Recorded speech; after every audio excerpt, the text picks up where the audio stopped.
So there's something called the upper limit problem, and I read about it in this book, The Mountain Is You, and also this book. And then when I started to research it, apparently there's this man called Gay Hendricks that talks about it. And I want to tell you guys about it because it completely describes me to a T. Like, I don't know if any of you guys have ever tried to build better habits for yourself, healthier habits, or you try to better your circumstances. You're trying to grow and evolve as a human being, but then eventually you seem to crash back down into your comfort zone.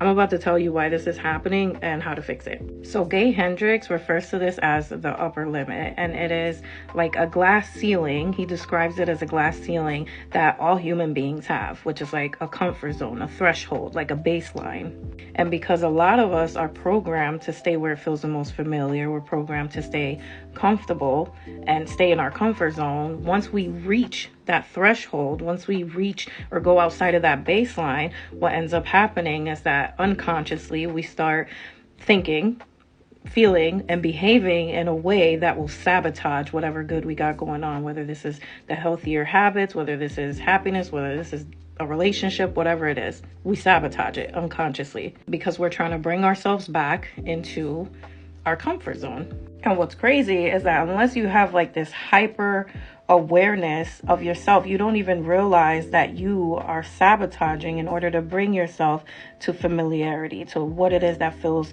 the most familiar to you. So in order to overcome this, in order to create a new baseline, a new comfort zone, a new threshold, you have to stop shocking yourself with these big changes, which is what I was trying to do.